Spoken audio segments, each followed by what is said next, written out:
तर आज आपण LP ॲग्रो फार्मवर आलेलो आहे. बघा आता सागर भाऊंनी काय काय कसं केलेलं आहे आपण त्यांना विचारू. मध्ये या आपण बघू काय कसं कसं कशी त्यांनी तयारी केलेली आहे. आपल्याला पण करायची आहे म्हणून आपण LP ॲग्रो फार्मला भेट द्यायला आलेलो आहे. सागर भाऊ इकडे या. नमस्कार भाऊ.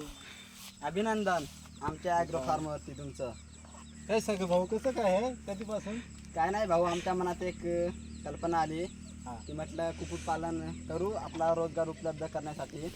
बाहेर लोकांच्या हाताखाली किती दिवस काम करायचं. बरोबर आहे. त्याच्यामुळं म्हटलं आपण स्वतःचा एक छोटासा उद्योग करू. बरोबर. कमी पैशामध्ये तर मी बघितलं लय असे उद्योगधंदे होते. तर कमी पैशामध्ये मला वाटलं की कुक्कुटपालन आपल्याला सक्सेस वाटलं. कारण आपल्याला जास्त नाही पण 300 रुपयाला एक कोंबडी मिळते. त्याच्यामुळे आपण 30-40 कोंबड्या आणू शकतो सुरुवातीला. म्हणजे जर आपण 30 जरी कोंबड्या आणल्या तरी आपल्याला 9,000मध्ये 30 कोंबड्या कुठून पण भेटतात. 300च्या वरती काय आपल्या आदिवासी भागांमध्ये कुठं कोंबडी भेटत नाही. 200, 250, 300पर्यंत आपल्याला कोंबडी भेटते. 200पासून पण भेटते. जसे समोरचा माणूस असला तसं जर चांगला माणूस असला तो आपल्याला 200ला पण देतो. जर तुम्ही कोणत्या फार्मवरून उचललेला आम्ही नाही? कोणत्या फार्मवरून काही आणलेले नाही. म्हणजे आमच्या कोंबड्यांना कोणतं लसीकरण वगैरे काहीच झालं नाही आतापर्यंत. आमच्या खाली आदिवासी भागांमध्ये आम्ही हर्सूल तोरंगण म्हणजे नाशिक जिल्ह्यामध्ये हर्सूल तोरंगण इथे आम्ही राहतो. तिथे आमचा हा फार्म आहे. आमच्या गावामध्ये अजून एक आमच्याच काकांनी तिकडे एक फार्म सुरू केला होता. मग त्यांचं बघून काय आपण हे केलेलं नाही. माझ्या मनात त्यांच्या आधीपासून कल्पना होती, पण आपल्याला आर्थिक खर्च कमी होता आपल्याकडे. त्याच्यामुळे आपण सुरू केलेलं नाही. आता थोडंफार माझ्याकडे आर्थिक खर्च उपलब्ध झाला तेव्हा आपण हा सुरू केलेला आहे. आपण हा सुरुवातीला आपलं हे तुम्ही शेड दाखवा इकडे. आपल्या इकडे हे दिसतं, हे काहीच नव्हतं आपल्याकडे पहिले. तिकडे दाखवा आमच्या घराकडं. तिकडे ते आमच्या शेतात झाप होतं तिकडे एक. तिकडे आम्ही पहिल्या 23 कोंबड्या म्हणजे 22 कोंबड्या आणि एक कोंबडा आणला होता.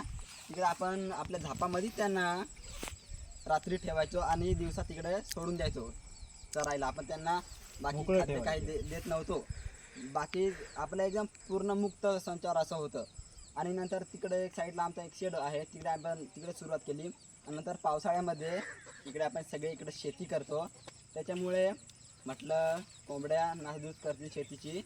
त्याच्यामुळे मग आम्ही इकडे अशी साईडला नेट आणि वरतून जाळी, जेणेकरून बाहेर पशिना, घार वगैरे कावळे आपल्या पिल्लांना त्रास देणार नाही, म्हणजे आपल्या कोंबड्या संपवणार नाही. त्याच्यामुळे आपण हे असं केलेलं आहे.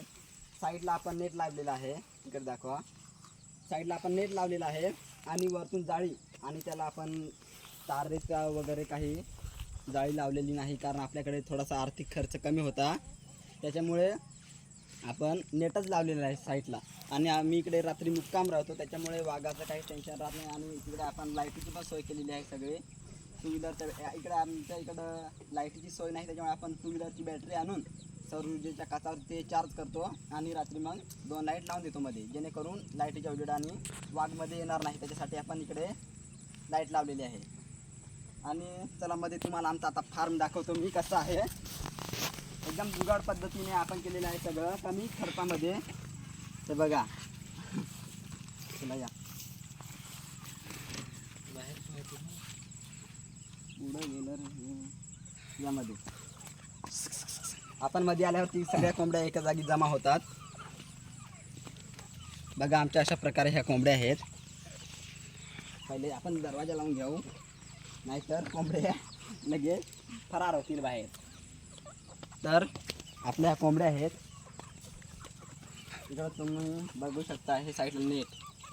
हे नेट जे आहे आपण पूर्ण आपला फार्मला जेवढं नेट लावलेलं आहे तेवढा आपण एक बंडल आणलेला होता 2200 रुपयाचा. उंचीला 10 फूट आणि लांबीला 165 फूट असं हे नेट आहे. तर आपला हा संपूर्ण 25 बाय 50चा पूर्ण हा शेड आणि त्यांना साईडला फिरायला कंपाऊंड हे आपण केलेलं आहे सुरुवातीला. पुढे आपण मोठं करणार आहोत, पण सुरुवातीला आपण छोटाच केलेला आहे. आणि आपल्या संपूर्ण कोंबड्याच्या 55 कोंबड्या आहेत. हा सगळे कोंबडे आणि कोंबड्या आपण पूर्णपणे विकत आणलेल्या आहेत. आपल्या फार्मवरती आपण 7 कोंबड्या तयार केलेल्या आहेत. 5 कोंबडे आणि 3 कोंबड्या. आपल्या कोंबड्यांपासून घरची जी कोंबडी आपली तिकडे एक पिल्ल्याने कोंबडी बघा, हिच्यापासून आम्ही 7 कोंबड्या तयार केलेल्या आहेत. आताच तिने 5 पिल्लं काढलेले आहेत मित्रांनो. आणि सुरुवातीला तुम्ही एकच करा, 50च्या वरती कोंबड्या आणू नका, कारण सुरुवातीला आपल्याला त्याची काही माहिती नसते कोंबड्यांबद्दल. आमच्या इकडचे लोक म्हणतात की म्हणे कोंबड्यांना आजार येत नाहीत, पण तसं काही नाही मित्रांनो. जर जास्त कोंबड्या आपल्या फार्मवरती असल्या तर आजार हा 100% होणार म्हणजे होणार. कारण जास्त कोंबड्या असल्यामुळे त्या चिकटून बसतात एकमेकाला. त्याच्यामुळं असं त्यांचं जवळ बसण्यामुळं आजार हे जास्त होत असतात.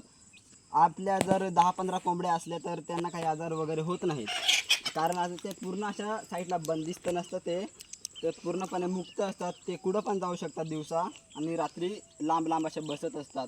आपण आमच्या गावाकडं बाकी लोक आहेत जसे किरकिंड वगैरे डालखे वगैरे त्याच्याकडे डालून ठेवतात रात्री, कमी 2-3 कोंबड्या अशा. त्याच्यामुळे तुम्ही जास्तपासून सुरुवात करू नका मित्रांनो. सुरुवातीला तुम्ही 10 जरी सुरुवात केली ना तरी प्रॉफिटच आहे त्याच्यामध्ये. जर 10 तुम्ही कोंबड्या आणल्या, 10 कोंबड्या आणल्या, 10 कोंबड्या आणायला तुम्हाला 3,000 रुपये लागतील. त्याच्यामध्ये एक कोंबडा आणा, 3,000, 3,500, 500 रुपयाचा कोंबडा आणा. 3,500 रुपये सुरुवातीला तुम्हाला कोंबड्यांसाठी लागतील. आणि त्या 10 कोंबड्याने जास्त नाही, पण मग 10 अंडे घातले आणि त्या 10 अंड्यांमधून 8 पिल्ले बाहेर आले आणि त्या 8 पिल्लांमधून पण 6 आपले जगले, तरी 10 कोंबड्याचे आपले 60 पिल्लं कसे मोठाले झाले ना. जाळी तुमचं टाकण्याचं कारण काय? भाऊ हे जाळी टाकण्याचं कारण भाऊ हे जाळी जी आहे ना ते आपण एक जुगाड केलेला आहे. आपण एकदम कमी पैशामध्ये आणलेली आहे ती नाशिकहून होलसेल भावामधून आणलेली आहे आपण, जेणेकरून बाहेर कावळे सशिना घार हे फिरत असतात आणि हे तिकडे छोटे पिल्लं बघा, अशा छोट्या पिल्लांवरती तर कावळे टपून बसलेले असतात. त्याच्यामुळे आपण ही जाळीवरती टाकलेली आहे, जेणेकरून आपला मधीचा पक्षी बाहेर जाणार नाही आणि बाहेरचा कोणता हिंसक पक्षी आपल्या कोंबड्यांवरती मध्ये येणार नाही, याच्यासाठी आपण ही जाळी टाकलेली आहे. रात्री असेच मोकळेच सोडून देतात. भाऊ ते आपण काय करतो, इकडे चला मध्ये तुम्हाला दाखवतो. रात्रीची सोय आपण त्यांना इकडे केलेली आहे बघा. हे वरती आपण असे लाकडं लावलेले आहेत बघा. मध्ये कोंबड्या आता संध्याकाळ झालेली आहे म्हणून आतापासून कोंबड्या इकडे आलेली आहे. आपल्याला बघून कोंबडी बघा कशी पळत आहे. अशा वरती आपण त्यांना लाकडं ठेवलेले आहेत, जेणेकरून खाली आपल्या फार्मवरती आपण नवीनच आपला फार्म आहे त्याच्यामुळे खाली उबल येते पावसामुळे, त्याच्यामुळे आपण त्यांना वरती बसायला केलेलं आहे रात्रीचे. आणि भाऊ इकडे बघा, हे अंडे घालण्यासाठी त्यांना आपण केलेलं आहे. अजून अंडे आपल्या कोंबड्या देत नाहीत, मागं देत होत्या. आणि पहिले आपले सुरुवातीला खूपच पिल्लं मेलेले आहेत, कारण पावसाळ्यामध्ये हे कशासाठी? हे पण अंडे देण्यासाठी. हे जी राख तुम्हाला दिसते या पाठीमध्ये, जी राख दिसते या राखीचा एक उपयोग आहे भाऊ. याच्यामध्ये आपले नाही का छोटे छोटे किडे असतात, त्याला आम्ही आमच्या गावाकडं इळक्या असे म्हणतो. इळक्या बाकी इकडं हुपू असे म्हणतात दुसऱ्या लोक, पण आमच्या गावाकडं आम्ही त्याला इळक्या म्हणतो. ते राखुंडी जर आपण टाकली, राख आपल्या आग पेटवतो घरही चुलीमध्ये, ती जी राख उरते ती अशी टाकायची आहे, जेणेकरून ते बारीक छोटे छोटे जीव पडणार नाही कोंबड्यांना. त्या जीवांपासून असे आपले खूप नुकसान होत असतं, कारण ते छोटे छोटे जीव आहेत ते बारीक छोट्या पिल्लांना एकदम मारूनच टाकतात. त्याच्यामुळे आपला नुकसान हे खूप होत असतं. खाण्यासाठी त्यांना सकाळी आमचे वडील इकडे राहतात, ते सकाळी त्यांना थोडेसे तांदूळ आणून टाकतात. तांदूळ आणल्यावर मी घरी येऊन येतो, गावात मी राहतो. गावामधून आल्यावरती आमच्या घरी जे शिळं अन्न उरलेलं असतं, डाळ भात भाजी वगैरे काय जे असेल नसेल ते घरी उरलेलं रात्रीचं, ते आपण इकडे त्यांना आणून टाकतो. 10 वाजता आपण इकडे येतो, त्यांना आणून टाकतो.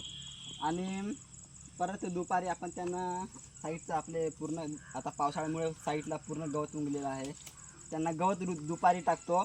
आणि संध्याकाळी आपण 5-6 वाजता त्यांना 1-1.5 तास बाहेर सोडतो फिरायला, जेणेकरून त्यांना त्या मनासारखं त्यांना जे वाटेल ते खातील आणि त्यांची पचनसंस्था ही चांगली राहील. भाऊ आता तुम्ही बाहेर कसे सोडता दाखवा बरं. चला तुम्हाला दाखवतो मी आता आपल्या कोंबड्या बाहेर कशा सोडतो आपण. आणि तुम्ही पण असेच करा जेणेकरून आपल्या खाद्याचा थोडासा खर्च आपल्याला कमी होईल. तर बघा मित्रांनो, आपण आता त्यांना इकडे बाहेर सोडणार आहे. आता बघा कोंबड्या कशा येतील आणि पहिले गवतच खातील.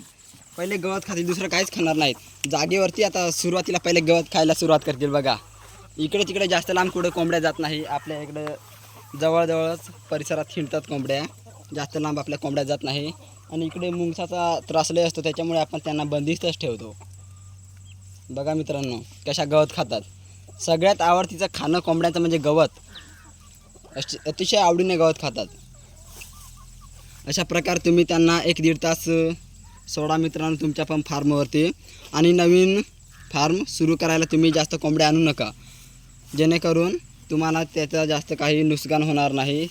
कारण कोंबड्यांना नवीन आजार असे खूप होत असतात आणि त्याला आपल्याला त्याची माहिती काही नसते. त्याच्यामुळे तुम्ही मोजक्या कोंबड्या 10-20 कोंबड्या आणा आणि त्याच्यापासून तुम्ही सुरुवात हळूहळू करा, जेणेकरून तुम्हाला त्याची हळूहळू माहिती होत जाईल. कोंबडी आजारी पडल्यावर तिला काय द्यायचं आहे, कसं द्यायचं आहे, खाण्यासाठी काय द्यायचं आहे, सगळं नियोजन तुम्ही कुठून प्रशिक्षण न घेता 10 कोंबड्यापासून तुम्ही एवढं जास्त काही शिकाल ना, जे तुम्ही प्रशिक्षण घेऊनही शिकू शकत नाही. असं तुम्ही 10 कोंबड्यांपासून त्याचं प्रशिक्षण तुम्ही स्वतः घेऊ शकता. तर भाऊ आमच्या फार्मवरती आल्याबद्दल तुमचं धन्यवाद. हो तुम्हाला भेट हो, दिल्याबद्दल लय धन्यवाद चांगलं भाऊ. वाटलं. हो नक्की या एकदा फॉर्मला भेट द्या. हो. आणि तुम्हाला पण जर यायचं असेल आमच्या फार्मला भेट द्यायला तर नक्की या. आमचा ॲड्रेस आहे नाशिक हर्सूल तोरंगण. आणि खाली आम्ही नंबर पण आमचा देतो, त्याच्यावरती तुम्ही कॉल करू शकता. आणि आमच्याकडून जी तुम्हाला माहिती असेल लागत असेल ती पण आम्ही तुम्हाला देऊ शकतो फोन करून सुद्धा. जर तुम्ही आमच्यापासून लांब राहत असाल तर तुम्ही फोन करा, तरी आम्ही तुम्हाला माहिती देऊ शकतो. आणि जर तुम्ही जवळ असाल तर आमच्या फार्मवरती आल्यावर तुम्हाला आमचं नियोजन आणि सगळं तुम्हाला पाहायला भेटेल. त्याच्यामुळे इथे येण्याचा तुम्ही नक्की प्रयत्न करा मित्रांनो. आणि आमच्या चॅनलला सबस्क्राईब नक्की करा.